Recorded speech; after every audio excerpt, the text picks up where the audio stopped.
সবাইকে অনেক অনেক ভালোবাসা এবং আন্তরিক শুভেচ্ছা জানিয়ে শুরু করছি আজকের নেক্সাস টেলিভিশনের লেডিস ক্লাবের আড্ডা।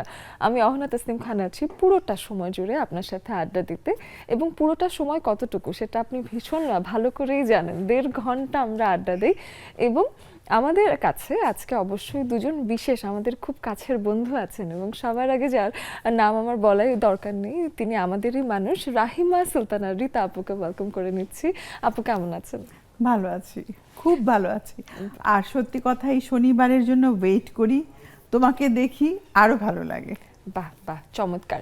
এবং তার পাশে ভীষণ গুণী একজন মানুষ আমাদের সাথে যুক্ত হয়েছেন, তার নাম শায়লা হাফিজ। তিনি একজন কবি এবং চিত্রকর। আপু স্বাগত জানাচ্ছি লেডিস ক্লাবে, কেমন লাগছে এসে? আলহামদুলিল্লাহ, ভালো লাগছে। আসলাম, সবাইকে দেখলাম। সবচেয়ে বেশি ভালো লাগলো আমার রীতা আপুকে দেখে। উনি আমার অনেক পরিচিত, বহুদিন আমরা একসাথে কাজ করেছি। আমি শুনেছি এক যুগেরও বেশি আপনারা একজন আরেকজনের সাথে পরিচিত। হ্যাঁ। বাহ, তাহলে তো আজকে বেশ একটা জমজমাট আড্ডা হবে। আপনাদের দুজনের একসাথের যত স্মৃতি আছে আমরা আজকে শুনে ফেলবো মাঝে মাঝে সময় আশা করে। করা যায়। ঠিক আছে, তো সেই ক্ষেত্রে মজার গল্প হবে, যেহেতু আপনি বা কেন ঘরে একলা একলা শুধুমাত্র টিভির স্ক্রিনের দিকে তাকিয়ে বসে থাকবেন, আপনারাও তো পার্টিসিপেট করতে পারেন আমাদের সাথে। আমাদের স্ক্রিনে দেওয়া আছে জুমের আইডি এবং পাসওয়ার্ড, যেটা ফলো করে আমাদের নারী বন্ধুরা শুধুমাত্র আমাদের সাথে যুক্ত হয়ে যেতে পারেন, এবং আপনারাও এসে আপনাদের গল্পগুলো আমাদের সাথে শেয়ার করতে পারেন। আমাদের আজকের বিষয়টা জানিয়ে দিই, বন্ধনহীন বন্ধন, এটার মানে কি সেটা আসলে আমি রীতা আপুর কাছেই জানতে চাই। বন্ধনহীন বন্ধন, এটা বেশ একটু মানে ওই যে আয়রনি বা একটু ডিপ্লোম্যাটিক মনে হচ্ছে আমার কাছে। বন্ধনহীন বন্ধন কথাটা খুব সুন্দর, আমার খুব প্রিয় কথাটা। কারণ আমরা যেটা করি সবসময় সারাক্ষণ, যে কোনো মানুষকেই কেন এটা করলে, কেন ওটা করলো, তুমি আমার কথা ছাড়া চলবে না, আমার এই রুলস তোমাকে মানতে হবে।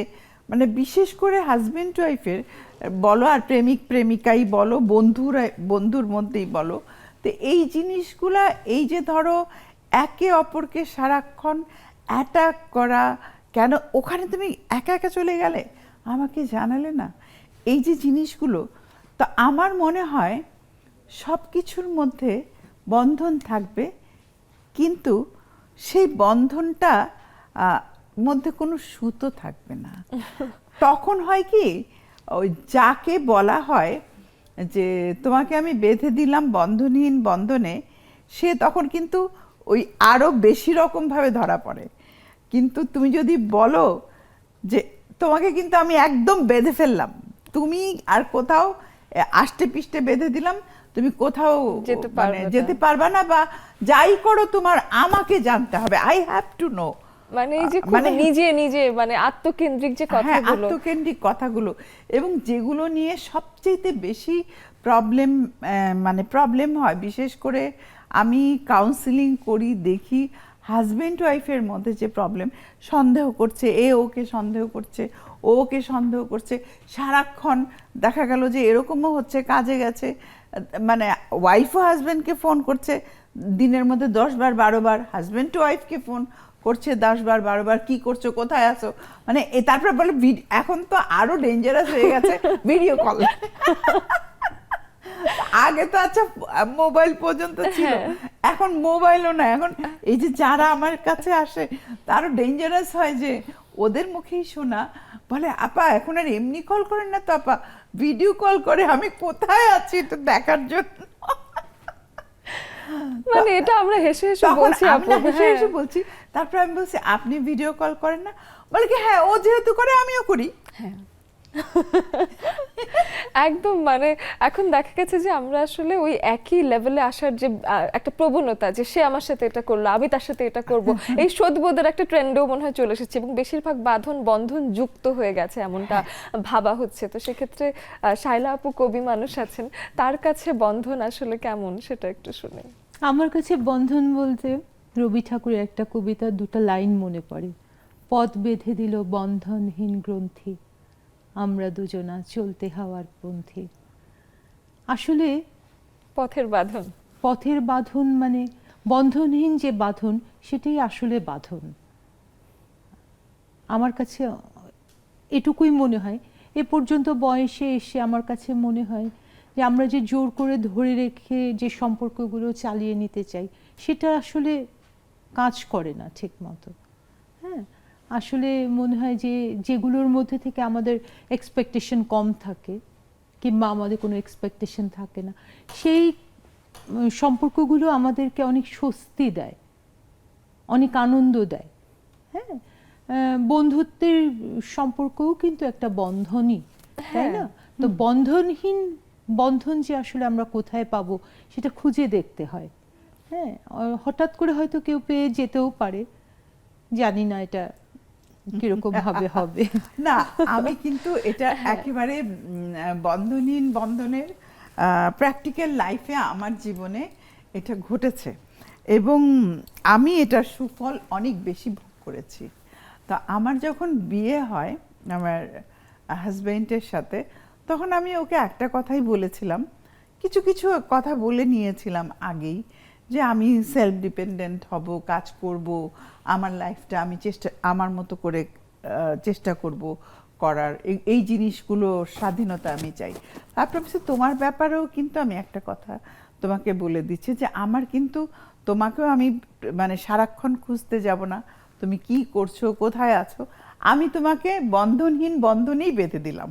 বাহ, আমি এখন বলেছি যে দায়িত্ব তোমার, তুমি কিভাবে এটাকে নেবে, এবং এটা তাতে আমার আর কিন্তু- দায়িত্ব না। আমি বলে দিয়েছি আমার পক্ষ থেকে তুমি একদম ফ্রি, এখন তুমি কি করবে সেটা তোমার ব্যাপার।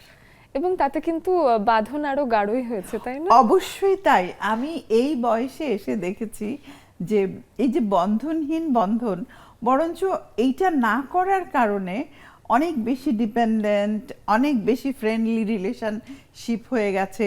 এই যে আমাদের এই জীবন পার করেছি, মানে ছেলেও বিয়ে করিয়ে ফেলেছি, তো শাশুড়িও হয়ে গেছি, সেই জায়গায় এখন পর্যন্ত ও আমাকে কোনোদিন বলে নাই তুমি এটা কেন করলে, কেন শব্দটা ওর মুখ থেকেও আসেনি, আমার মুখ থেকেও আসেনি কোনোদিন। বাহ, এই That's কেন nice.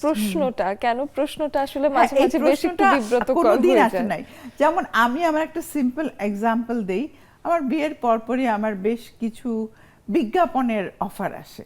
আমি তো চ্যানেলে কাজ করছি বহুদিন থেকেই, তো আমার একটা নারিকেল তেলের বিজ্ঞাপনের অ্যাড আসে, তখন আমার চুল অনেক বড় ছিল। আচ্ছা, তো আমি ওকে এসে বললাম যে আমার তো এরকম একটা বিজ্ঞাপনের অফার এসছে, আমি কি করতে পারি, আমি কি করব কিনা বলো তো। বলে বিজ্ঞাপনের অফার আসছে, তুমি করতে পারো, এটা তোমার, আমি তোমাকে না করব না, তবে আমি কিছু মানে কিছু জিনিস তোমাকে আমি ধরিয়ে দিচ্ছি, Consequences মানে এতে। তোমাকে আমি কিছু পয়েন্ট দিচ্ছি, যে এই পয়েন্টগুলো যদি তুমি মেনে নিতে পারো এবং কমফোর্টেবল থাকো, then you can do it. আচ্ছা, তখন আমি বললাম কি নাম্বার, বলে কি তখন না এত কিছু ছিল না, আমি আজ থেকে প্রায় 22-23 বছর আগের কথা বলছি। তো তখন ক্যালেন্ডার ছাপা হতো, তারপর ফেস্টুন ছাপা হতো, আমার ছবিটা দিয়ে ক্যালেন্ডার হবে, আমার ছবিটা দিয়ে ফেস্টুন হবে, আবার দেখা যাবে যে বাসের মধ্যে বা ওই গাড়ির মধ্যেও আমার ফেসটা থাকবে, ওই হাতে নারিকেল তেল নিয়ে আমি দাঁড়ায় আছি। তো আমাকে বললো টেকনাফ থেকে তেঁতুলিয়া সব দোকানে দোকানে তোমার ফেস্টুন ঝুলবে, পাশে তোমার ইও থাকবে, ক্যালেন্ডারও থাকবে। বলছি যদি তুমি এটাতে কমফোর্টেবল থাকো তাহলে ইউ ক্যান ডু ইট। ও কিন্তু আমাকে ডাইরেক্ট নিষেধ করে নাই। আচ্ছা। তখন আমি নিজেও এটা খুব ডিপলি চিন্তা করলাম, প্রথম তো খুবই খুশি হয়ে গেলাম, পরে চিন্তা করলাম যে আসলেও তো এটা ঠিক, যে আমার ছবিটা এরকম সারা বাংলাদেশে আমার ফেসটা ছড়ায় যাবে, এটা ঠিক না। আমি তো নায়িকা না, আমি তো কোনোদিন নায়িকা হতে চাই না, তো সিনেমায় চলে যেতাম বা নাটক করতাম। আমি স্যার না, আমি সবসময় টিচার হতে চেয়েছিলাম এবং এই প্রফেশনটাতেই আমার মানে আমি কমফোর্টেবল ছিলাম। তখন আমি ওদেরকে না করে দিলাম, আমি বললাম যে না, আমার মনে হয় I am not suitable person for this মানে বিজ্ঞাপন। এবং নারকেল তেল এখনো আসলে মানে ইন্ডাস্ট্রিতে যারা কাজ করে তারা জানে যে নারকেল তেলের বিজ্ঞাপন করা it is a big deal. তো সেই সময় এটা একটা রিজেক্ট করে দেয়া, এটা আসলে একটা বড় ভাবে একটা বড় ডিসিশনই আপনাকে নিতে হয়েছে। এদিকে আমাদের আরেকজন বন্ধু শায়লা হাফিজ আপু আছেন, তার কাছে জানতে চাই যে এই যে কবিতার সাথে আপনার একটা বাঁধন হয়েছে, ছবি আঁকার সাথে একটা বাঁধন হয়েছে, এটা শুরু কোথা থেকে সেটা একটু শুনতে চাই। এটি শুরু বলতে গেলে আমার পরিবার থেকে হয়েছে। আমার আম্মা খুব ভালো ছবি আঁকতেন, খুবই সুন্দর আঁকতেন।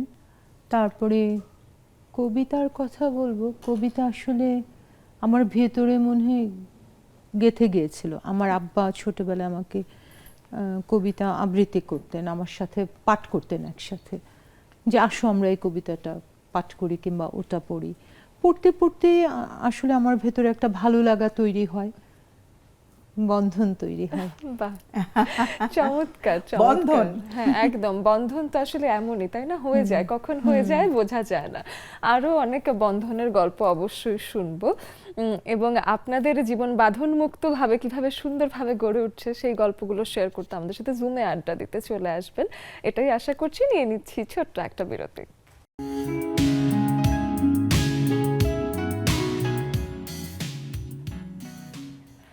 ফিরে আসলাম ছোট্ট একটা বিরতির পর, এবং আমাদের স্ক্রিনে দেওয়া আছে জুমের আইডি এবং পাসওয়ার্ড। লেডিস ক্লাবে আড্ডা দেওয়ার এই বিষয়টা, এটাই আসলে আমরা ভীষণ উপভোগ করি, কারণ প্রতিদিন নানান রকম নতুন বিষয় নিয়ে 1.5 ঘন্টা নারীদের মিলন মেলা, এবং সেখানে এসে আমরা ভীষণ আন্তরিকভাবে সবাই সবার সাথে গল্প করি, সেটাই তো আসলে বরাবর হয়ে এসেছে। শায়লা হাফিজ আপুর বন্ধনের কথাই জানতে চাচ্ছিলাম যে কেমন করে আসলে কবিতার সাথে বা গান ছবি আঁকার সাথে আপনার এই সম্পর্কটা। তো সেদিকে আমি শুনলাম যে আপনার একটা এক্সিবিশন চলছিল, সেটা আসলে কিসের উপর বেস করে, কি নিয়ে ছবিগুলো ছিল সেটা একটু শুনি। আচ্ছা, এটা আমাদের একটা গ্রুপ এক্সিবিশন ছিল, সবাই তাদের যার যার পেন্টিং দিয়ে এখানে প্রায় 20 জনের মতো ছিল। চারুকলা, হ্যাঁ, চারুকলায় জয়নুল গ্যালারিতে ছিল আর কি এক্সিবিশনটা, এই আর কি। আপনি কি কি ধরনের ছবি আঁকেন? আমি আসলে অ্যাবস্ট্রাক্ট আঁকি বেশি, আর মিডিয়ামটা হলো কি অ্যাক্রিলিক। আচ্ছা, অ্যাক্রিলিক, বাহ চমৎকার। এদিকে রীতা আপু, আমি যদি শুনতে চাই যে আপনি মানুষকে প্রচুর কাউন্সিলিং করেন, তো এখন মানুষ আসলে বন্ধন নিয়ে সব থেকে বেশি আসলে কি নিয়ে যুদ্ধ করে? বন্ধনে আসলে সব থেকে বড় চ্যালেঞ্জটা কোথায়? কেউ কাউকে ট্রাস্ট করে না, সবচেয়ে বড় জিনিস। আমি এখন যেটা দেখছি, শুধু যে গার্লফ্রেন্ড বয়ফ্রেন্ড বা হাজব্যান্ড ওয়াইফ তা না, পরিবারের কাউকেই কেউ ট্রাস্ট করে না। মা মেয়ে, তারপর তার ফ্যামিলির আদার্স মেম্বারদের, মানে এখানে যে কত বড় গ্যাপ তৈরি হয়ে গেছে, এবং এইগুলোকে যদি আমরা সারিয়ে না তুলি তাহলে আমাদের নেক্সট জেনারেশন যারা আছে এদের জন্য সত্যি খুব একটা মানে চ্যালেঞ্জিং লাইফ চলে আসবে। যেমন শায়লার ছোটবেলাটা অনেক সুন্দর কেটেছে, আমার ছোটবেলা অনেক সুন্দর কেটেছে। মানে আমরা সেই প্রকৃতি, ন্যাচার, তারপরে সবচেয়ে বড় জিনিস যে সাংস্কৃতিক একটা পরিবেশে, পরিমণ্ডলে আমি বড় হয়েছি। ছোটবেলায় আমার টিচার ছিল, গান শিখেছি, মা বাবা দুজনেই ভালোবাসতেন গান, সে কারণে আমাকেও ছোটবেলায় গান শিখিয়েছে। তো আমরা সবাই কিন্তু ওই সময়টাতে একটা অন্যরকম মানে পরিবেশে বড় হয়েছি। যেমন শায়লার বাবার সাথে আবৃত্তি করতো, এটাও কিন্তু একটা বিকাশের একটা ব্যাপার থাকে, যে মানসিক যে বিকাশ। এখন যেটা প্রবলেম হয়ে গেছে, মানসিক বিকাশ একদম কম, ভাই বোনদের মধ্যেও চ্যালেঞ্জ ঢুকে গেছে, একে অপরের সাথে জেলাস, চ্যালেঞ্জ। অথচ ভাই বোনের মধ্যে তো এগুলো হওয়ার কথা না, এটা তো একটা বন্ধন, মায়ার বন্ধন হওয়ার কথা। মানে এখানে আদর, ভালোবাসা, ফিলিংস, যে মানুষ মানুষের জন্য কথাটা আমরা যেটা বলি, সেটা যেন কোথায় একটু একটু একটু করে হারিয়ে যাচ্ছে। তথ্য প্রযুক্তির কারণে আমরা অনেক উপরে যাচ্ছি, কিন্তু আমাদের ভেতরটা ফাঁকা হয়ে যাচ্ছে একদম। এই যে শূন্যতাকে পূর্ণ কিভাবে করব তাই ভাবি। মানে এত কিছু আছে, তাও কোথাও কি যেন একটা শূন্যতা মানুষ সবসময় এটা অনুভব সবার করে। মধ্যে পাই, তো আমাকে সবাই প্রশ্ন করে যে আপনি কি করে এত আনন্দে থাকেন, হাসেন। তখন আমি একটা কথাই বলি যে আমি যে দেখো, আমি জীবনে কর্মকে বিশ্বাস করি, আমি কাজ করব, তারপরে আমি তার রেজাল্ট পাবো, আর আমি যেটা সবার কাছ থেকে যা পাই এটা আমার বোনাস। তো আমার এক্সপেকটেশন লেভেল খুবই কম, এটা আমি একদম নিজেই করেছি। তো যা পাই সেটাই ভাল লাগে, সেটাই আনন্দ। বাহ বাহ, চমৎকার। শায়লা আপু, আপনার কাছে এসে শুনি যে আসলে এই যে বিশ্বাসের প্রয়োজনীয়তাটা একটা বন্ধনে বা একটা সম্পর্কে কতখানি গুরুত্বপূর্ণ বলে আপনি মনে করেন, বা বিশ্বাস না থাকলে এটার যে পার্শ্ব প্রতিক্রিয়াগুলো আছে সেগুলো আসলে আপনি কেমন দেখেছেন জীবনে? আমার তো মনে হয় যে বিশ্বাসটাই একদম 100% জরুরি যে কোনো Main বন্ধনে। স্তম্ভ। হ্যাঁ, যে কোনো সম্পর্কে বিশ্বাসটাই সবচেয়ে জরুরি। বিশ্বাস না করলে আপনি নিজের দিক থেকেও শান্তি পাবেন না। হ্যাঁ, আর যাকে বিশ্বাস করবেন না তার সেও শান্তি পাবে না, কারণ এটা তো আলটিমেটলি বের হয়েই আসবে যে আপনি বিশ্বাস করছেন না। তো বিশ্বাসটা খুবই জরুরি, এবং বিশ্বাসই কিন্তু আপনার বন্ধনকে গাঢ় করবে, তারপর সেটাকে এগিয়ে নিয়ে যাবে, তাই না? এটা ওয়ার্ক করবে, আপনার সম্পর্ক তখন কাজ শুরু করবে যে হ্যাঁ, এটা আমাদের একটা বন্ধন, এই বিশ্বাস, আমাদের মধ্যে বিশ্বাস আছে, আমি জানি, মানে এটা একটা নিশ্চিত হওয়া যে হ্যাঁ আমার উপর বিশ্বাস আছে, কিংবা আমি বিশ্বাস করতে পারি। একজনকে বিশ্বাস করতে পারাটাও একটা অনেক বড় পাওয়া। একেবারেই তাই। এই যে আপু যে শূন্যতাটার কথা বললেন, সেই শূন্যতাকে আপনিও দেখেন? আপনার লাগে এরকম যে ইদানিং আসলে বিশ্বাসের জায়গাটা অনেক ক্ষেত্রে কমে এসেছে? বিশ্বাসের জায়গা কমে এসেছে বলতে কি, আসলে প্রযুক্তি মনে হয় মানুষকে একটু যান্ত্রিক করে ফেলেছে। যান্ত্রিক হয়েছে ঠিকই, কিন্তু সত্য জিনিসটা আস্তে আস্তে হারিয়ে যাচ্ছে মানুষের মধ্যে থেকে। সত্য বলার যে প্রবণতা, এটা কমে আসছে। যেমন আমি অনেককেই দেখি যে টেলিফোনে, মোবাইলে বলছে আমি অমুক জায়গায়, কিন্তু আসলে ধরেন ওই জায়গায় সে না। হ্যাঁ, তো এটা একটা বিভ্রান্তিকর কথা, এবং ধরেন তার পৌঁছাতে অনেক সময় লাগলো। মানুষ তো বুঝবে জিনিসটা, যেটা একটা। তো এতে হয়েছে কি, বিশ্বাস কিন্তু একদিনে মানুষের নষ্ট হয় না। হ্যাঁ, তো এই প্রযুক্তির বিষয়গুলো কিন্তু আমাদেরকে আস্তে আস্তে মিথ্যার দিকে ঠেলে দিচ্ছে। এটা আমার ব্যক্তিগত ধারণা, নাও হতে পারে, কিন্তু আমার মনে হয় যে এটা আমি নিজে কিছুটা অনুভব করতে পেরেছি যে আসলে প্রযুক্তি আমাদেরকে কিছুটা মিথ্যুক হতে সাহায্য করছে, যেটা আসলে না হলে ভালো হতো। আমি একদম শায়লার সাথে একমত। আমি একটা জিনিস বলবো যে অনেস্টি মানুষকে, সততা যেটাকে বলে অনেস্ট ওপিনিয়ন। আমরা যেটা করি যে আচ্ছা এটা বলবো, বললে কি কষ্ট পাবে, বরঞ্চ এটা করে কিন্তু আমি আরো কমপ্লিকেটেড করে জিনিসটা ফেলছি। যেমন ওই যে এক জায়গায় থেকে আরেক জায়গার কথা বলছি, যাকে বলছি সে তো বুঝতে পারছে। তুমি যদি অনেস্ট থাকো, তুমি নিজে ফ্রি থাকবে, তোমার ভেতরে আনন্দ থাকবে, তোমার কোনো টেনশন থাকবে না। মানে কিন্তু তুমি যখনই কোনো কিছু হাইড করবে, লুকাতে যাবে কারোর কাছে, তখনই কিন্তু তোমার মধ্যে একটা গিল্ট ফিলিংস এইখানে থেকেই যাবে। Exactly. তুমি এই গিল্টটাকে তুমি কখনোই বের করতে পারবে না। একটু ঘুরে ঘুরেই তোমাকে ও তাড়া দিবে, এরকম করে করে পোক করবে। তো সবচাইতে ভালো, ভাই কি দরকার এত ঝামেলা নেওয়ার, যা ঠিক আছে বলে দাও, শেষ। হ্যাঁ, এটা Exactly. কিন্তু আসলে আমরা মনে করি এই জন্য আপাতত একটা আনন্দময় সলিউশন জীবন হয়। দিচ্ছি। হ্যাঁ, সত্যি আমি জীবনকে ভীষণ ভালোবাসি, আনন্দে থাকতে ভালোবাসি। আমার মনে হয় আমার লাইফটা এরকম আনন্দেই কাটুক। এটাই মানুষ আপাতত একটা সলিউশন করার চেষ্টা করে, কিন্তু ওই যে দূরবর্তী ভাবে দেখলে লং রানে গিয়ে টিকে না তো, হ্যাঁ, আসলেই তো তাই। আসলটা বেরিয়ে আসে। এবং তখন সম্পর্ক যতটুকু না প্রথম দিকে সত্যটা বললে যা দেখা যেত, তার থেকে অনেক বেশি অন্যরকম করে খারাপ হয় আসলে। যেমন একটা জিনিস আমি বলি সিম্পল, আমি শায়লা যেটা আমি দেখেছি কাউন্সিলিং করতে গিয়ে, অনেকে হয়তো নতুন নতুন বিয়ে হয়, তো একটা মেয়ে দেখা যায় সে ঘুম থেকে উঠে বাবার হয়তো 10টা 11টা 12টায়, হয়তো শ্বশুরবাড়ি থেকে সে বললো যে না আমি তো 7টার সময় ঘুম থেকে উঠি। তো ওই 7টার সময় ঘুম থেকে ওঠা বা 8টার সময় ঘুম থেকে উঠি, তো এইটা হয় কি তখন সে জোর করে ওটা করে। তো জোর করে আরোপিত কোনো জিনিস সে কিন্তু ক্যারি করতে পারে না, একটা সময় গিয়ে সে বাস্ট করে, সব একবারে শেষ।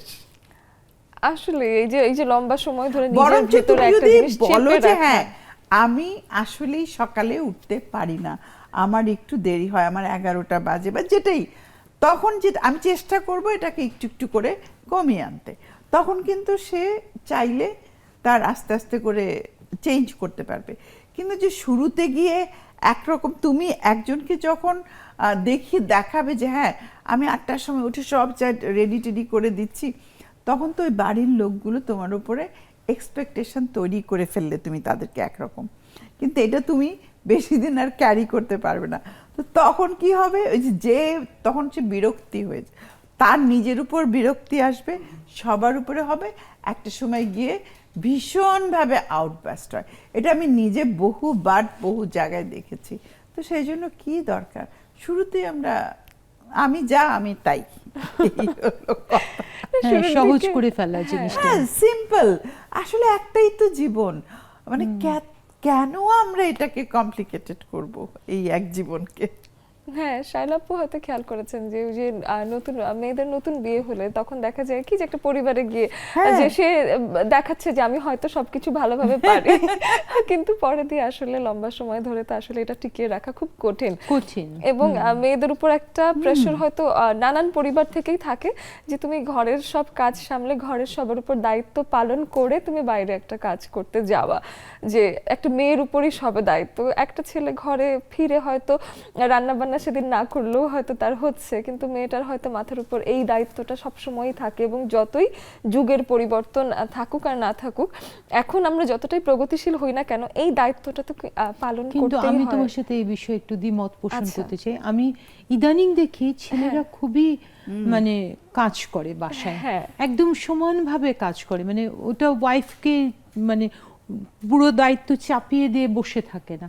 যেমন ওয়াইফ বলছে যে এই আমাকে এই কাজটা একটু করে দাও, করে দিচ্ছে, খাবারটা আজকে তুমি রান্না করে ফেলো, করে ফেলছে।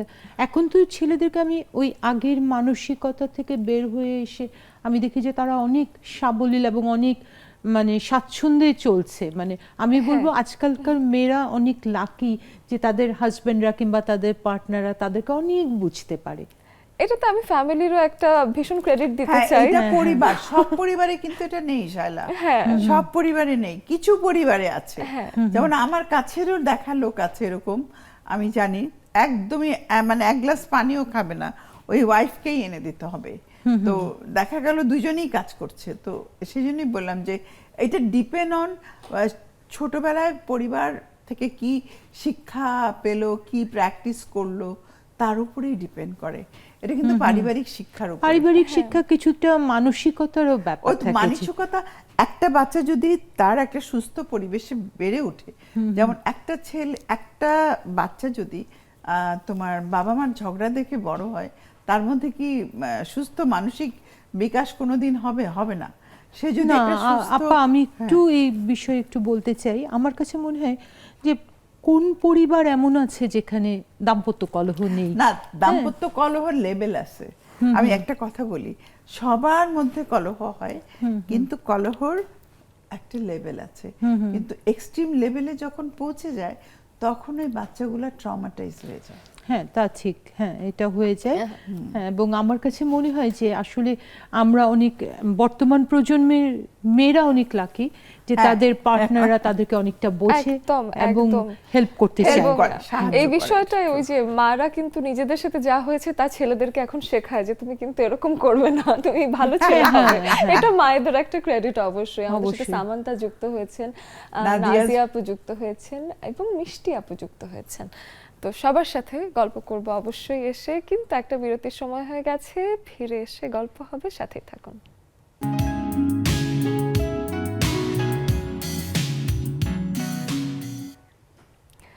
সম্পর্ক আসলে ভীষণ যদি আটকে রাখতে চান তখন বন্ধনটা বেশি শক্ত হলে নাকি ছিঁড়েও যেতে পারে, এমনটাই আসলে বলা হয়ে থাকে এবং ভীষণ গুণী জ্ঞানী লোকেরাই বলেছেন। তো সেই ক্ষেত্রে আমি মনে করি যে তারা আসলে জীবনটাকে ওভাবে দেখে কিছু একটা অনুভব করে সেই অনুভব থেকে আসলে কথাটা জানিয়েছেন। আপনারা কি ভাবেন বন্ধনহীন বন্ধন নিয়ে, নাকি বন্ধনটাকে গাঢ় করতে মাঝে মাঝে আটকে দেওয়ারও প্রয়োজন আছে? সেগুলো আপনাদেরই আসলে মতামত, কোনটা সেটা আসলে আসলে আপনারা আমাদেরকে জানাবেন। আমাদের স্ক্রিনে দেওয়া আছে জুমের আইডি এবং পাসওয়ার্ড। বিরতির এপারে এসে আমাদের সাথে শায়লা হাফিজ আপু আছেন, তিনি নিজেও কবিতা লেখেন, তিনি নিজেও একজন কবি, কিন্তু আপুর কণ্ঠে একটা আবৃত্তি যদি আমি শুনতে পারতাম তাহলে আজকে আমাদের সময়টাই আসলে সুন্দর হয়ে যেত। ধন্যবাদ করছি। আপু তার একটা নিজের কবিতা না আপু, না, একটা বেশ নিজের চেনা কবিতা। কবিতা, আমাদের ভীষণ পছন্দের একটা কবিতা করবেন। এবং আমাদের সাথে এখন আবার হাসিনা আপু এসে যুক্ত হয়ে গেছেন। 4 জন। হ্যাঁ, 4 জন হয়ে গেছে, তো এখন শুনি। হ্যাঁ হ্যাঁ, এভাবে পড়ো।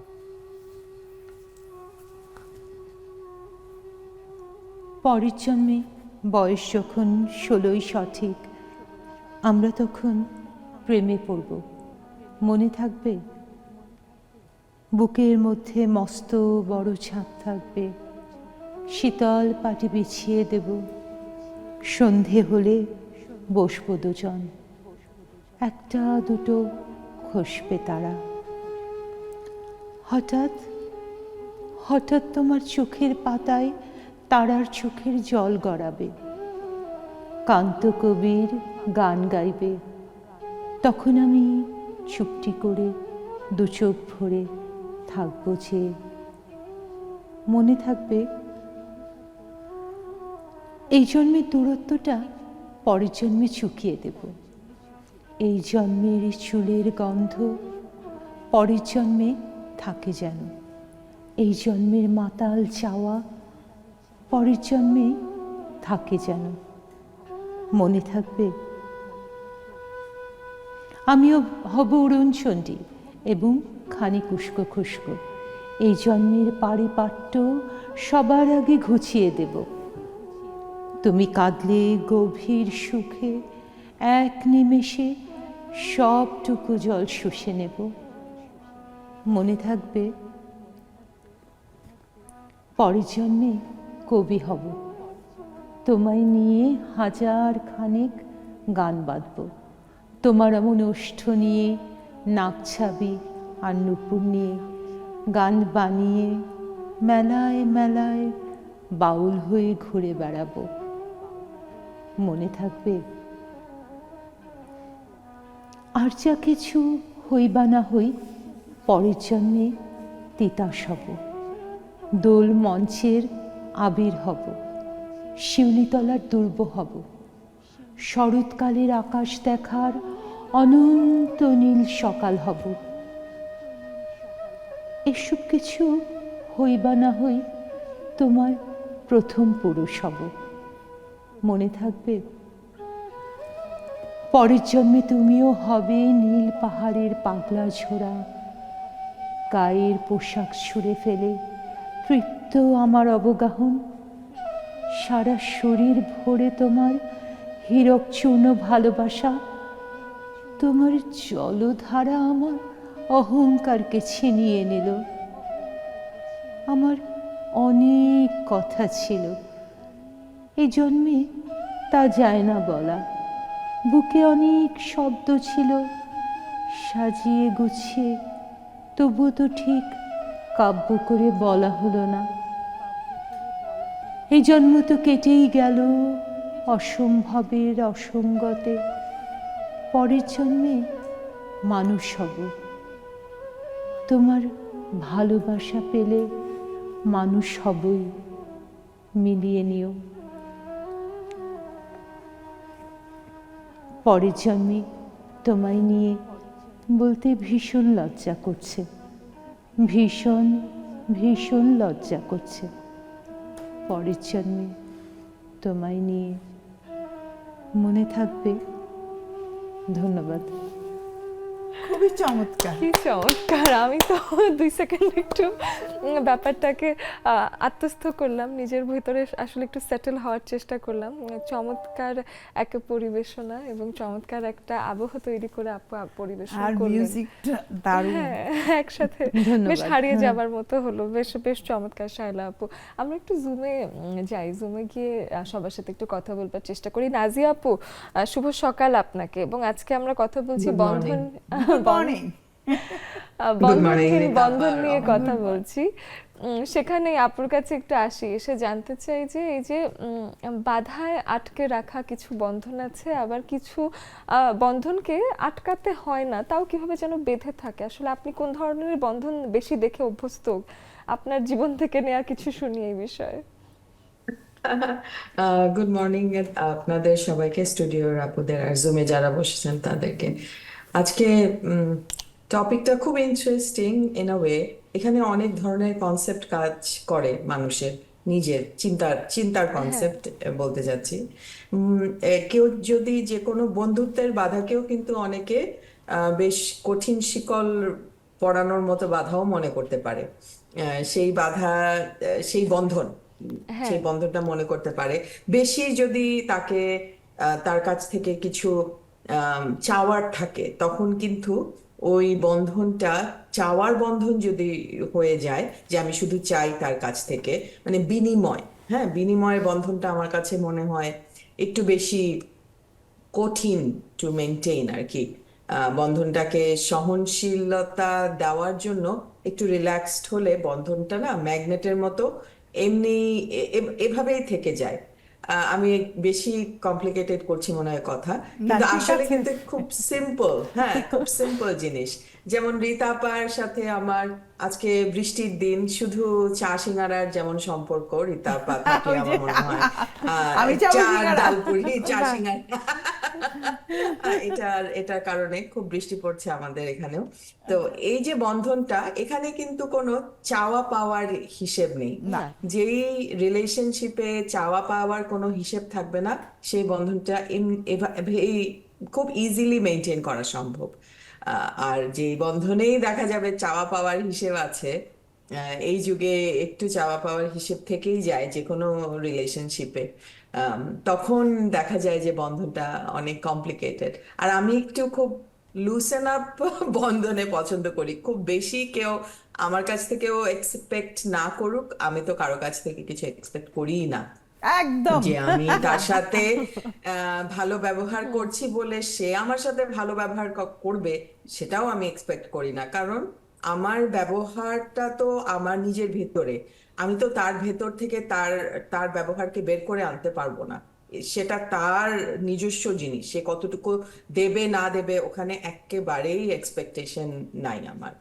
সো যতটুকুই এই যে জুমে বসা, আপনাদের সবার সাথে কথা বলা, বিহাইন্ড দ্য সিন একটা ব্যাপার আছে কিন্তু জুমে। এখানে হ্যাঁ, অনেক কিছু, অনেক গল্প হয়ে থাকে, কার সাথে কথা বলা বা ওটাও কিন্তু আমি, মানে কে কি মনে করলো সেটাকে আমি খুব একটা কিছু মনে করি না। হ্যাঁ, সেটা আমার পার্সোনালিটি, এবং এটাও এক্সপেক্ট করি না যে আমার পার্সোনালিটির মতো যে অন্য কেউ হতে হবে। একেবারে আমার ভাইও, আমার মা আমার পার্সোনালিটির মতো না, কিন্তু দে আর ভেরি ডিফারেন্ট। তো একদমই তাই। ওইখানেই যদি এত বড় ছাড় থাকে, অন্য জায়গায় তো কথাই নেই। বাহ, সুন্দর সুন্দর বলেছেন নাজি আপু। বাকিদের সাথেও কথা হবে অবশ্যই, কিন্তু একটা বিরতির সময় হয়ে গেছে আসলে। কথা বলতে বলতে খুব জলদি জলদি লেডিস ক্লাবের সময় কেটে যায়, এটাই আসলে লেডিস ক্লাবের বিশেষত্ব। ফিরে এসে আরো অনেক গল্প হবে, আমাদের সঙ্গেই থাকুন।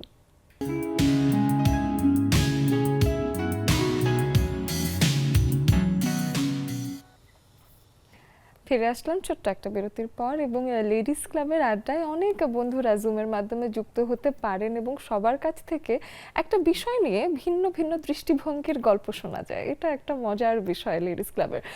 আমরা দেখতে পাচ্ছি জুমে অনেকে বন্ধুরা চলে এসেছে, এবং সেখানে বেশ একটা মজার আড্ডা চলছে আমি দেখতে পাচ্ছি। তো সেই ক্ষেত্রে আমি জানতে চাই সামান্তা, সবসময় আমরা দেখি যে বন্ধনটাকে সেটাই মনে করি যে আমার পরিবারের সাথে আমার রক্তের সম্পর্ক আছে, তো সেটা একরকম বন্ধন, কিন্তু কিছু মানুষের সাথে আসলে আমার সেরকম রক্তের কোনো বাঁধন নেই, তারপরও কিছু সম্পর্ক তৈরি হয়ে যায়।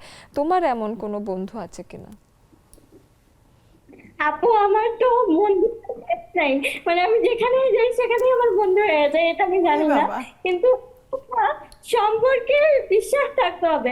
আর বাহ, তুমি যদি সম্পর্ককে শিকল দিয়ে বেঁধে রাখো তাহলে কিন্তু হবে এই না। কথা তো আমিও অতিরিক্ত জানি না আপু। হ্যাঁ, ও যে সম্পর্ক সুন্দর কথা বলে। হয় না, সম্পর্ক কোনো সম্পর্ক হয় না। তুমি তোমার প্রিয় মানুষকে আকাশে উড়িয়ে দেবে, সে যদি তোমার একদিন ছেড়ে তোমার কাছে ফিরে আসবে। জোর করে কিছুই হয় না। আমি হ্যাঁ। সবসময় চেষ্টা করি আমি আমার দিক থেকে ক্লিয়ার থেকে আমি আমার দিক দিয়ে সবার খেয়াল রাখি। কে আমার খেয়াল রাখলো কে রাখলো না এটা নিয়ে আমি ভাবি না, এত ভাবার টাইম নেই আমার। আমি আমার দিক থেকেই ক্লিয়ার থাকতে চাই। আমার কি পরিমাণ সময় ভাবো সামান্তা, যে আমি শুধু ভাবি যে কার কি হলো, কে আমাকে কি বললো, কে কি ভাবলো, আমি এই চিন্তা করেই দিন পার করে দেই। অনেক অনেক ধন্যবাদ সামান্তা, তোমার কাছ থেকে আমি প্রতিদিন অনেক কিছু শিখি। মিষ্টি আপুর কাছে আসি। মিষ্টি আপু, আপনার কাছে এসে একটু জানতে চাই যে এই যে পারিবারিক বন্ধন এবং তার থেকে বাইরের কিছু বন্ধন আছে, আমাদের বন্ধুত্বের কিছু বন্ধন আছে, তো কোন বন্ধনটা আজকের দিনে মনে পড়ছে? কার সাথে আপনার বন্ধনহীন বন্ধন? ধন্যবাদ আপু, শুভ সন্ধ্যা। সবাইকে অনেক অনেক ভালোবাসা। আমার নেক্সাস আপু, আমন্ত্রিত অতিথি সবাইকে সালাম। তো বন্ধন, কার কার সাথে বন্ধন, বন্ধনটা বন্ধন মুক্ত হওয়াটাই আমি বেশি ভালোবাসি। আর ভালোবাসা বন্ধন তো থাকবেই আপু। আমাদের যেমন একটা বাবা মা ভাই বোন স্বামী সন্তান রুটস আত্মীয় স্বজনের সাথে যে বন্ধন, সেই বন্ধনটা অসীম সব সময় থাকবে। সেটা একটা বন্ধন যুক্ত বন্ধন। আর বন্ধনহীন কিছু বন্ধন, যেমন আমাদের নেক্সাসের আপুরা, আমাদের মধ্যে কোনো বাইন্ডিংস নাই, কিন্তু সে যে কি ভালোবাসার বন্ধন। আমি এই 2 মাসে আমি পাগল হয়ে গেছি। আমার মনে হয় ওরা আমার আজীবনের বন্ধনের একটা বন্ধু। দেখি আপু, মমতা আপু, নাদিয়া আপু, তোমরা আমাদের অনেক ভালোবাসা। রীতা আপা, আমাদের সম্মানিত আপা। আসলে বন্ধনটার চেয়ে বেশি ব্যাপারটা হচ্ছে সেটা আমাদের ভিতর থেকে আসবে, আমাদের মনের থেকে যে ভালোবাসাটা, সেটাই হচ্ছে আসল বন্ধন আমি মনে করি। খুব আর ভালো। এই বন্ধনটা আরো বেশি সুন্দর আপু। বাহ, চমৎকার। এদিকে পারিবারিক বন্ধনে আজকে বেশ ভালো সময় কাটাচ্ছেন আমাদের হাসিনা আপু, তার কাছে একটু আসি। এবং আমি দেখতে পাচ্ছি যে একবার এই পাশে একজন বাচ্চা, আরেকবার এই পাশে আমার প্রিয় বাচ্চা, তো এরকম আজকে বেশ একটা মজার জায়গায় আছেন। একটু শুনি আজকে কিভাবে সময় কাটছে ছুটির দিনে। আসসালামু আলাইকুম আপু, শুভ সন্ধ্যা সবাইকে, অনেক ধন্যবাদ। আসলে অনেক দিন পরে হচ্ছে আজকে তুমি স্ক্রিনে আসো, তা আমি বলতেছিলাম যে এটা হচ্ছে এই যে অহনার ফিজা চলে আসছে, বুঝছো? পরে ওকে একটু ডাকলাম যে আসো, এই যে আন্টি আসছে, তোমাকে একটু দেখাই। অহনা আপু শোনা যায়? হ্যাঁ হ্যাঁ আপু, শুনতে পাচ্ছি। আমি ওকে দেখেই আমার মনটা ভীষণ ভালো হয়ে গেছে। ওকে দেখলেই আমি কেমন যেন একটা শান্তি পাই। ও হচ্ছে, মানে আমি হচ্ছে প্রতিদিনই একবার দেখতে যাই ওদের, বুঝছো? দেখতে যাই, নিয়ে আসি আমার বাসায়। এই তোমাদের জুম থেকে ওঠার পরে 1-1.5 ঘন্টা থাকে আমার বাসায়, বা মিনিমাম আধা ঘন্টা আড্ডা দেয়, খেলাধুলা করে। তো ওইখানে আব্বা আম্মা বয়স্ক মানুষ, তো ওখানে আর ওরকম দেখার কেউ নাই, তো আমি আমার বাসায় নিয়ে আসি। আর বিশেষ করে যখন আমার বাচ্চারা সবাই বাসায় থাকে, তখন তো অন্যরকম মজা, ওরা খুব আনন্দ পায়। আর মনে করো ওই যে বাড়ি যাওয়ার পর যাওয়ার সাথে সাথে আমাকে জিজ্ঞেস করবে, নামিয়ে আনতে শাকচুন্নি গল্প, ভয় পাই ভয় পাই, বুঝছো? এগুলো হচ্ছে ওদের আনন্দের বিষয়, এগুলো আমাকে বলবে। মানে আমার বাসায় আসবে, শাকচুন্নির গল্প দেখবে ল্যাপটপে, ওই যে ঠাকুরমার ঝুলির।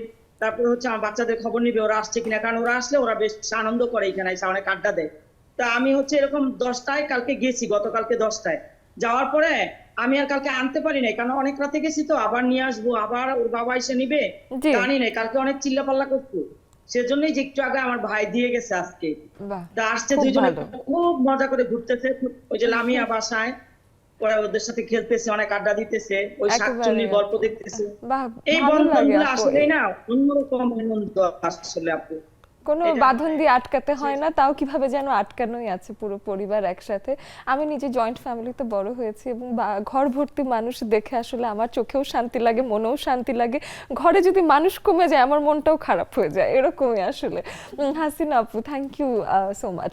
আমরা এখন সোনিয়া আপুর কাছে আসবো। সোনিয়া আপু ভীষণ মজার মজার রান্না করে। তো সোনিয়া আপুর কাছে একটা রান্না বিষয়ক প্রশ্ন, সেটা হলো যে অনেক সময় হৃদয়ের বন্ধনের যে পথটা, সেটা নাকি পেটের কাছ দিয়ে হয়ে যায়। তো সেখানে নাকি খাবার দাবার ভালো রাখতে হয়, তখনই নাকি মানুষের মধ্যে বন্ধন আরো গাঢ় হয়। তো সেটার ব্যাপারে আপনার কি মতামত? শুভ সন্ধ্যা সবাইকে। এই যে রান্নার কথা বলে না, আমার মনে কষ্ট লাগে। সবাই খালি না আমার এই রান্নার প্রশংসা করে, কেন আমার আর কোনো প্রশংসা নাই। সেদিন হলো আমার হাজবেন্ডকে বলতেছিলাম হ্যাঁ। যে আজকে হলো বউয়ের প্রশংসা করার দিন, তুমি তোমার বউয়ের একটা প্রশংসা করে যাও। সে আমাকে লেখে, আমার বউ খুব ভালো রান্না করে। আমি তারপরে বললাম, কিন্তু তোমার বউর কি আর কোনো গুণ নাই ভালো রান্না করা ছাড়া? হ্যাঁ অবশ্য ছেলে মানুষ না একটু মানে পেটুক হয়, খাবার ভালো ভালো রান্না করে দিলে তার মায়া মমতা ভালোবাসা হ্যাঁ। কোনো কমতি থাকে। বাহ, তবে ভালোবাসা তো মায়ার বন্ধন, এই যে আমরা একটা বন্ধন, একটা একটা ফ্যামিলি থেকে আরেকটা ফ্যামিলিতে আসছি, এটা তো একটা মায়ার বন্ধন। হ্যাঁ আমরা যে মায়া ভালোবাসার কারণে না এই 70-80 বছর কাটাই দেয় একটা মানুষের সাথে, তাই না? শুধু একমাত্র ভালোবাসার জন্যই। কিন্তু এই ভালোবাসার জায়গায় যদি তুমি আইসা অভিনয় করো, হ্যাঁ যে হ্যাঁ। তুমি একরকম, তুমি করছো আরেক রকম, পরে গিয়ে তুমি সেটাকে মানিয়ে নিতে পারবে না, তোমার নিজের যে মানে প্রকৃত যে ফেস সেটা তুমি তুলে ধরবা, তখন তুমি সবার কাছে ভালো থাকতে পারবে না। তাই তুমি যেমন তুমি তেমনই থাকতে হবে। কিন্তু আমার মনে একটা কষ্ট, যখনই আমি এই ধরনের টপিকস আসে নেক্সট আসে, তখনই অহনা আসে। অহনা বেচারা আনম্যারিড, বেচারার মনের ভিতরে কত কিছু নিয়ে তারপর বাসায় ফিরে। এই যে এইবার আপনি আপনার একটা দুঃখের জায়গা বললেন, আমার দুঃখের জায়গাটা আপনি শেয়ার করলেন একই সাথে, যে আসলে বেশিরভাগ হলো সম্পর্ক ঘটিত যা যা কিছু আছে আমার দিনেই কিভাবে যেন এই ধরনের একটা বিষয় থাকে।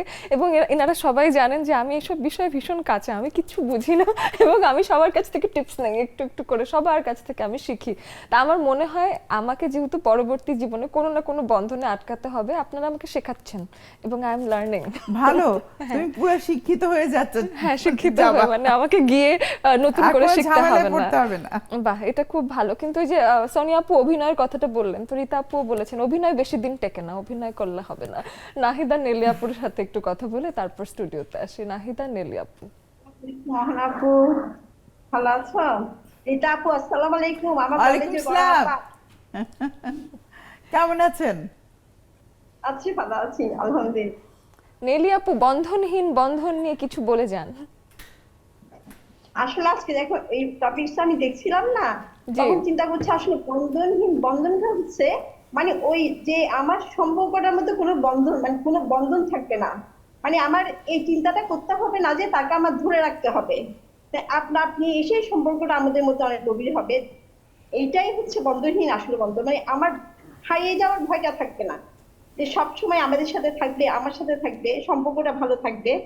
এটাই বোধহয় বন্ধনহীন বন্ধনের সংজ্ঞা। তো বন্ধনহীন বন্ধন আমার পরিবার, আমার মেয়েরা, আমার পরিবারের অন্যান্য সবাই, এদের সাথে ভালো সম্পর্কটা, এটাই বন্ধনহীন থাকা উচিত।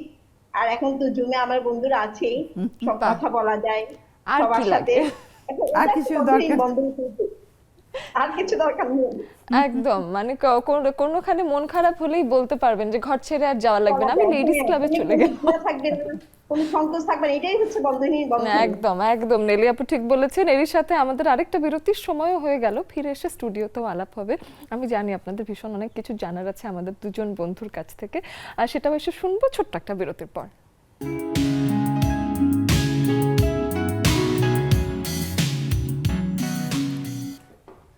বিরতির পরে আবারও ফেরত চলে আসলাম এবং এই পর্যায়ে এসে আমরা একটা কথা আমার কানে খুব অনেক দিন ধরেই আসে, অনেকেই বলেন যে যে থাকার সে থাকবে। আসলে এই কথাটা আসলে কতটুকু ঠিক, যে না এত আটকাতে হবে না, যে থাকার সে থাকবে, নাকি এখানে কিছু শ্রম দেবার জায়গা আছে? আপু আপনার কাছে শুনি। অ্যাকচুয়ালি বন্ধনহীন বন্ধন মানেই যে এমন না যে আমি সেখানে আমার কিছু থাকবে না, বা আমার কোনো উপস্থিতি থাকবে না, বা আমার কোনো এফোর্ট থাকবে না, তা না। এখানে আস্থার একটা ব্যাপার থাকে, কমফোর্ট একটা জোন তৈরি করে দিতে হয়। যেমন আমার ফ্রেন্ড হতে পারে, আমার বোন হতে পারে, ভাই হতে পারে, বন্ধু হতে পারে, যেমন ওইটা যেন ফিলিংস না হয় আরে আমি তো ওর খবর নিলাম না, ও তো খেপে যাবে আমার উপরে। এই যে একটা চাপ, মানে থাকে ভয় না? থেকে যাতে মানসিক কমিউনিকেশনটা একটা না চাপ, হয়। যে আরে তাহলে আরে শিগগির আমাকে ফোন করতে হবে, বা ওর খবর নিতে হবে, হ্যাঁ। বা ওর কাছে যেতে হবে, হ্যাঁ। এইটা হলেই প্রবলেম। হ্যাঁ, সম্পর্ক চলছে স্মুথলি, আমার সাথে যদি 1 মাসও তার সাথে কোনো যোগাযোগ না হয়, কিন্তু ওইটা মনের মধ্যে থেকে সেও থাকবে, সেও বুঝবে, আমিও বুঝবো যে হ্যাঁ আবার যখন দেখা হবে, আবার যখন কথা হবে, তখন একেবারেই সেই অন্য রকমভাবে একটা ফিলিংস কাজ করে। মূল কথা হলো একে অপরকে বোঝা, ট্রাস্ট করা। আমাদের যেটা প্রবলেম হয়, আমি ওর জায়গায় দাঁড়াই না, সবসময় আমি আমার জায়গায় দাঁড়িয়ে চিন্তা করি। যেমন এখন আমি যদি তোমার জায়গায় দাঁড়াই, আমি অহন চিন্তা করি, অহন আমাকে একটা ফোনও করলো না কখনো, অহন আমার কোনো খোঁজও নিল না, কিন্তু অহনা যে কত বিজি লাইফ লিড করতেছে বা অহনার যে করছে বর্তমানে, অহনার যে পরিমাণ কাজের প্রেশার বা ফ্যামিলি সব কিছু মিলিয়ে, বা আমার ক্ষেত্রেও তাই, রীতা আপু আমার একটা খবর নিল না, কিন্তু সেম ক্ষেত্রে আমারও একই অবস্থা যে আমার লাইফ টাইম, কিন্তু শনিবারে যখন দেখা হয় একদম পুরা মানে বিন্দাস আড্ডা দেই আমরা, আর ফিলিংসটা কিন্তু থেকে যায়, একটা মায়া। আসলে বন্ধন হলো একটা মায়া, একদমই তাই। এবং সেটার সাথে কিছু জিনিস আছে, যেমন বিশ্বাস আছে, আস্থা আছে, একটা মায়া আছে। এগুলো যখন একসাথে সব হয় তখনই একটা বন্ধনহীন বন্ধন হয়, বাহ, চমৎকার। তার আগে হয় না। তাই তো শায়লা আপা, আপনার কাছেও এসে এই একই বিষয় শুনি যে ইদানিং মানুষ আসলে হয়তো আটকাচ্ছে, না হলে একেবারে বাঁধনহীন করে দিচ্ছে। ওই ফাইন লাইন কোনটা আপনার মনে হয়, ব্যালেন্সটা কোথায়? হয় আটকাচ্ছে, তা নয়তো ছেড়ে দিচ্ছে, চরমপন্থী হয়ে গেছে এখন মানুষ। মানুষের হাতে সময় কম, হ্যাঁ, সবকিছু ইনস্ট্যান্ট চায়। হ্যাঁ, এই জন্যই মনে হয় সমস্যাটা ওদের মধ্যে, অনেকের মধ্যেই বেশি দেখা যায়, যে আমার এখনই দরকার, কিংবা এই মুহূর্তে আমি এই জিনিসটা চাই। হয় এটা, তা নয়তো ওটা, মাঝামাঝি কিছু নাই, ব্যালেন্সটা একটু অ্যাবসেন্ট থাকে। হ্যাঁ, তা আত্মীয় স্বজন, বন্ধু বান্ধব, এদের সাথে তো আমরা অলরেডি একটা বন্ধনে আবদ্ধ। হ্যাঁ, তো যাদের সাথে আমরা আবদ্ধ নই, বিবাহও একটা বন্ধন। হ্যাঁ, কিন্তু বিবাহের বন্ধনটাকে আমরা তো ধরেন ইয়ে করতে পারি, যে এটাকে আমরা ইগনোর করতে পারি না। বিবাহের বন্ধনটা হলো গিয়ে ইটসেলফ, এটা একটা বন্ধন।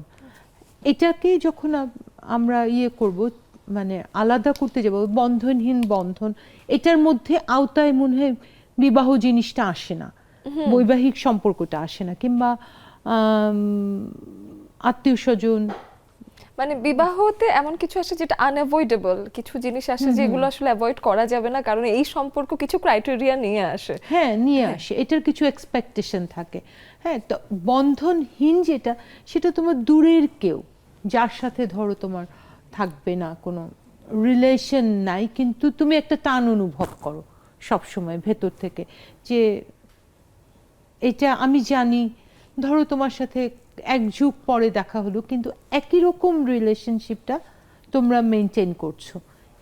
আমার কাছে মনে হয় যে বন্ধনহীন বন্ধন অনেকটা এরকম হওয়ার কথা, যে যুগ পার হয়ে যাক, দশক পার হয়ে যাক, তারপরে আমাদের দেখা হবে, একই রকম এক্সপেকটেশন নিয়ে, একই রকম ফিলিং নিয়ে আমরা ইয়ে করবো, কিন্তু আমাদের সাথে কোনো রিলেশন নাই।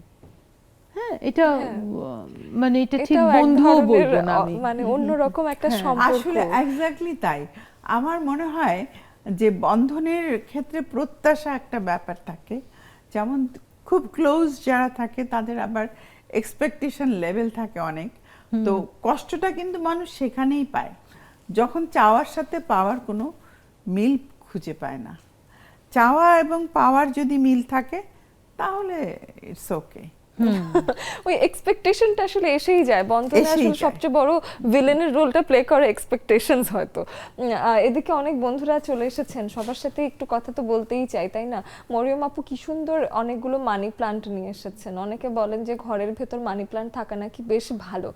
তো এদিকে মরিয়ম আপু, আপনার কাছে আসলে এই যে নিজের সংসারকে আগলে রাখা, এটা বন্ধনহীন মনে হয় নাকি একটু বাধা বাধা বোধ করেন মাঝে মাঝে?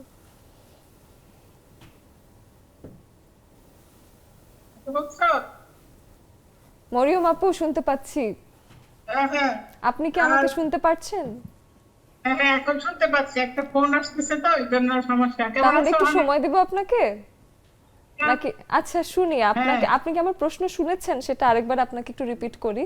তাহলে আমি বলেছি যে দীর্ঘ অনেক দিন ধরে আপনি নিজের পরিবারকে আগলে রাখছেন, তো সেই ক্ষেত্রে আপনার কি মনে হয় যে আমি বেশ একটা সংসার সামলাতে গিয়ে আটকে পড়ে গেছি, নাকি আপনার মনে হয় যে না, আমি আসলে এই বাঁধনে ভীষণ খুশিই আছি পুরোটার সময়?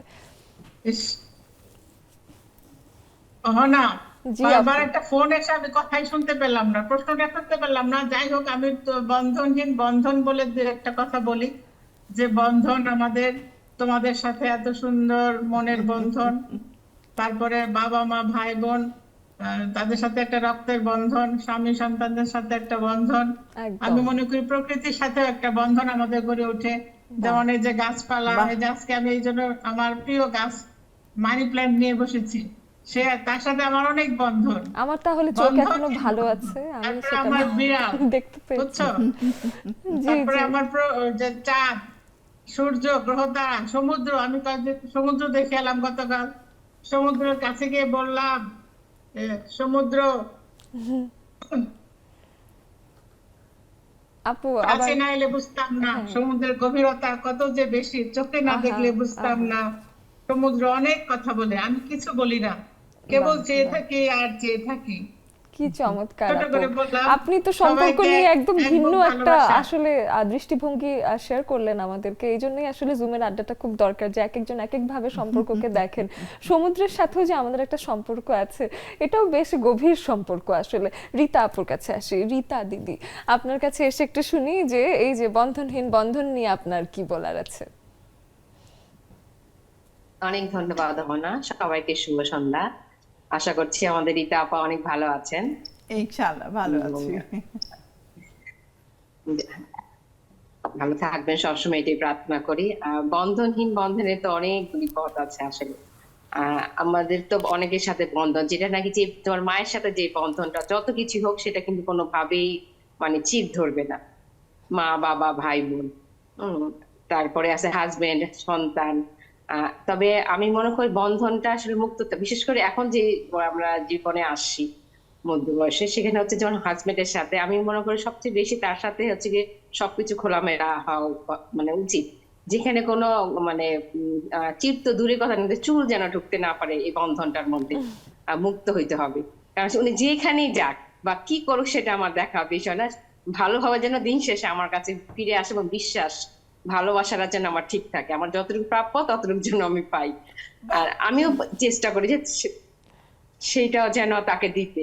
আর আমি যে কোথায় যাই, কার সাথে মিশি, কি করি, সেটা কখনো সে খোঁজ নেয় না, কারণ সে ভীষণ ব্যস্ত আমার হাজবেন্ড, সেটা নাই বলি।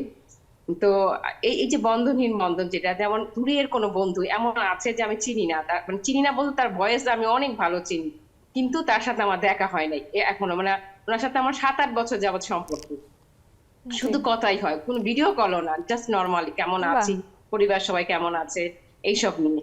কিন্তু এই যে বন্ধনটা, এই বন্ধনটা আমার ভীষণ ভালো লাগে। এমন কোনো স্বার্থ না, সে আমাকে খুব গিফট দেয় তাও না, আমি যে গিফট দেই তাও না, এটা সুন্দর একটা মিষ্টি ভালোবাসা আমাদের মধ্যে তৈরি হয়েছে আসলে। বাহ হ্যাঁ, এইরকম। চমৎকার। যাই হোক, সবসময় এমন থাকতে চাই। আরেকটু অন্য বিষয়ে বলি, যেমন আমাদের রীতা আপাকে একটু বলি। আর আমার ছেলে তো অনার্স ফাইনাল ইয়ার। হ্যাঁ, তো আমাকে যখন আমি ছেলেকে নিয়ে যাই স্কুটিতে, যে অনেকেই মানে জিজ্ঞেস করে যে তোর মা এটা, হ্যাঁ, যাই হোক, তো আমাকে যখন আমার বান্ধবীরা জিজ্ঞেস করে, আমি বলি আমি জানি না, আমার রীতা আপা জানে, উনি আমাকে যে আলুর রস দিয়েছে আমি সেটাই ইউজ করি। তো এই রীতা আপাকে অনেক ধন্যবাদ, এত সুন্দর সুন্দর মানে অরিজিনাল ন্যাচারাল জিনিসগুলিতে আপনি যে আমাদের দেন, সেটা আসলে বাহ। অনেক ভালো। আর আপনি যদি আবার একটু বলেন কষ্ট করে, যে আজকে আপনাকে যে টিপ দিয়েছেন যে মেস্তার জন্য যে 3টা জিনিস ইউজ করা, সেটা যদি একটু কষ্ট করে বলেন আপা, তাহলে খুব ভালো হয়। সেটা শুনবো একটা বিরতি ধন্যবাদ থেকে অহনা। এসে। অনেক অনেক ধন্যবাদ। আমাদের সাথে পারুল আপু আছেন, ওবায়দা আপু আছেন, তানিয়া আপু আছেন, ফারহানা, নার্গিস আপু, শানু আপু আছেন, যাদের সাথে এখনো কথা হয়নি। বাকিরাও আছেন বা তাদের সাথে কথা হয়েছে। যেই টিপসটা চেয়েছেন সেই টিপসটা যদি পেতে চান, থাকতে হবে আমাদের সাথে। ছোট্ট একটা বিরতির পর চলে আসবো কিছুক্ষণের মধ্যেই।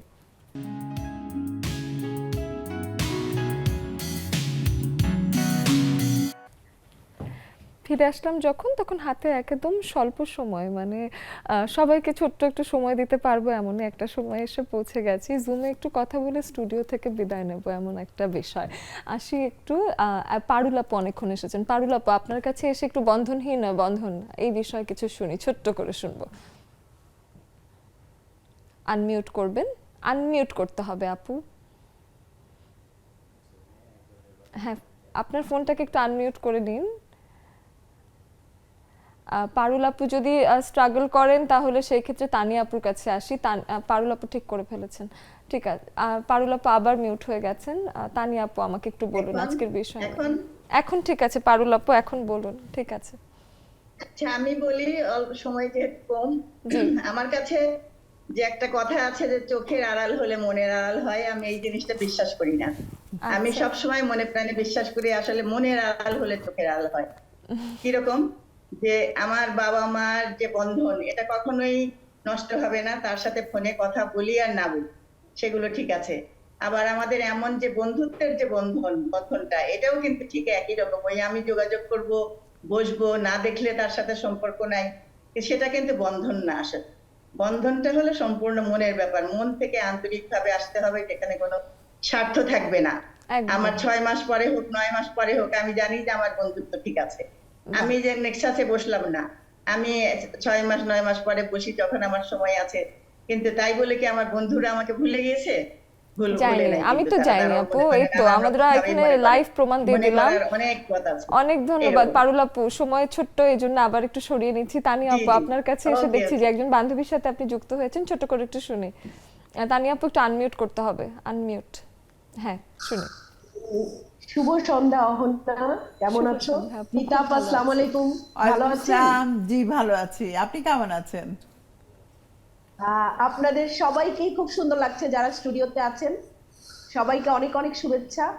আর আজকে টপিকটা একটু বলতে হবে অহনা প্লিজ। বন্ধনহীন বন্ধন আজকের বিষয়। আচ্ছা, এই তো দেখেন আমি একজন মানে নিয়ে বসেছি। আমার এক কাজিন এসেছে আমার বাসায়, সে আমার বোন, উনি সবাইকে সালাম দিয়েছেন। ওয়ালাইকুম আসসালাম। ভালো লাগলো আপনাদেরকে দেখে আপু, এবং এরকমই বন্ধন থেকে যাক, বন্ধন আসলে দেখতেও ভালো লাগে। উনি যখন আসছে তখন নেক্সাসের কথা কিন্তু বলছিল, আমি বললাম চলেন আপা বসে যাই। খুবই ভালো হয়েছে। নেক্সাসের কথা বলছিলেন, চলেন বসে যাই। তারপর বললো যে ঠিক আছে চলো বসি। আচ্ছা ঠিক আছে, বাহ তোমাদেরকে চমৎকার। দেখালাম, আমার সব জুমের ফ্রেন্ডদেরকে দেখালাম, সবার সাথে পরিচয় করালাম। নেক্সট থেকেও আপাও বসবে ইনশাআল্লাহ। আচ্ছা ঠিক আছে, আমরা অপেক্ষা করে থাকবো। এবং ওবায়দা আপুর কাছে আসি। ওবায়দা আপু আপনার কাছে এসে একটু শুনি আজকের বিষয়ে ছোট্ট করে। আসসালামু আলাইকুম আপু। রীতা আপা কেমন আছেন? আসসালামু আলাইকুম। ভালো আছি, ওয়ালাইকুম আসসালাম আপা।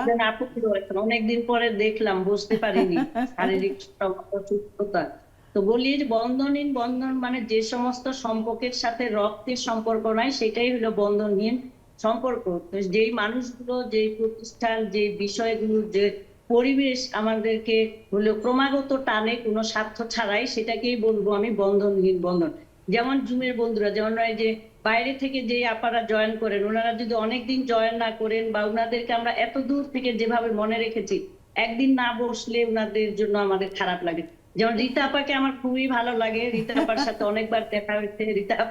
রীতা আপার কিন্তু কোনো বন্ধন নাই, কোনো স্বার্থ নাই, কিন্তু রীতা আপাকে খুব ভালো লাগে। মনে হচ্ছে রীতা আপার সাথে সবসময় এরকম একটা সম্পর্ক থাকে। এগুলি বন্ধনহীন বন্ধন। যেমন লেডিস ক্লাব এই মানে ইভেন্টটা বা এই প্রতিষ্ঠানটা, এটা কিভাবে আমাদের আকৃষ্ট করে, যেন এক সপ্তাহ না বসলে মনের মধ্যে যে একটা রিয়েকশন হয়। যেমন আমি অনেকদিন বসতে পারিনি, আমি কিন্তু প্রতিদিন টিভিতে দেখেছি, যে কয়েকদিন বিছানা থেকে উঠতে পারিনি। ওবায়দা আপু অনেক ধন্যবাদ, অনেক ধন্যবাদ। শানু আপুর কাছে আসি, শানু আপুর কাছ থেকে শুনি, ছোট্ট করে 2 লাইন শুনবো। শানু আপু। খুব ভালো আছি আপু।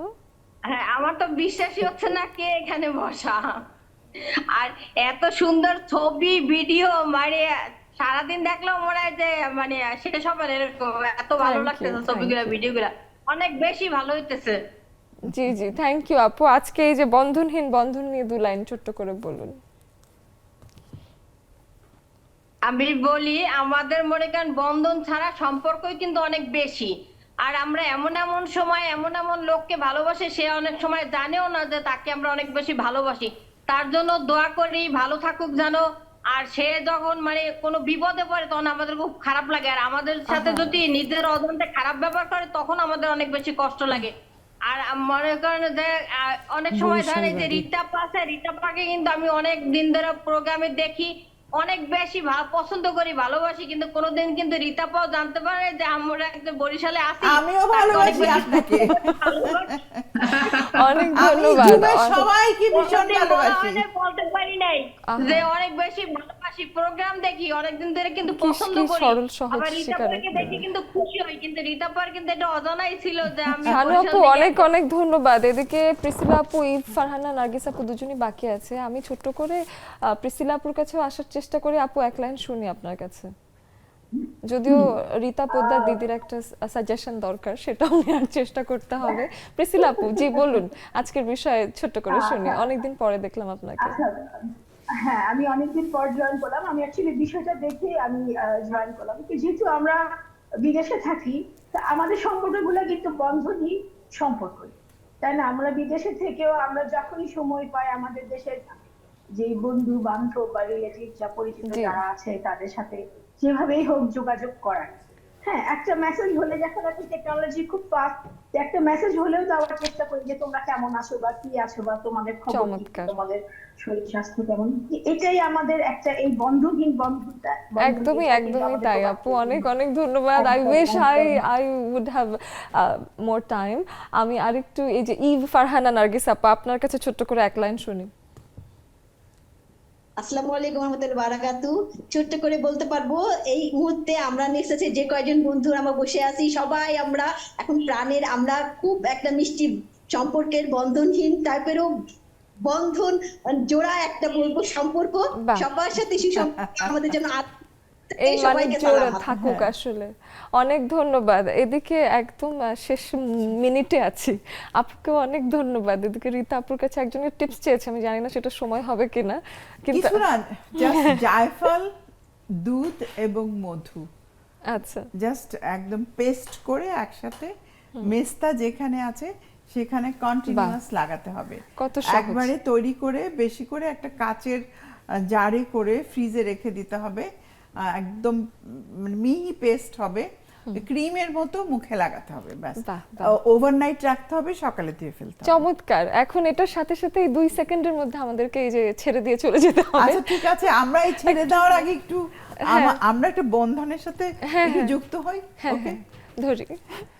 এই সুন্দর স্বর্ণালী সন্ধ্যায় একই বন্ধনে জড়ালে গো বন্ধু, এই সুন্দর স্বর্ণালী সন্ধ্যায় একই বন্ধনে জড়ালে গো বন্ধু, কোন রক্তিম পলাশের স্বপ্ন মোর অন্তরে ছড়ালে গো বন্ধু, এই সুন্দর স্বর্ণালী সন্ধ্যায় একই বন্ধনে জড়ালে গো বন্ধু।